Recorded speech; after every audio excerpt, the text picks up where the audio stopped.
Why the big problems? Well, it's all due to the winds and the storm surge. Storm surge, I've seen reports of 15 to 20 feet, 15 to 20 foot storm surge with Ida.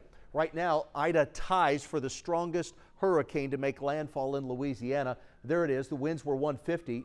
Do you believe last year, Laura? Remember Laura? Now, we know where Ida made landfall. Laura made landfall last year on the other side of the state, over around Cameron, which is right there on the Texas-Louisiana line, just on the Louisiana side of the line. So that was Laura last year at 150.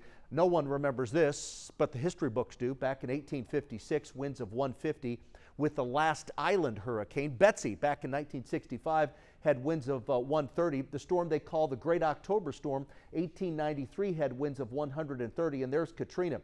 Remember, Katrina made multiple landfalls in the United States, but it made the big landfall there in Mississippi.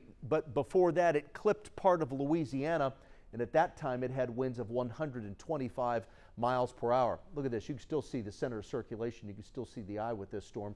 There's Baton Rouge. Here's New Orleans right here. New Orleans on the bad side. Landfall was just before noon. Just before noon around Port Fourchon, Louisiana, 150 mile per hour winds. Right now, it still has winds of 105.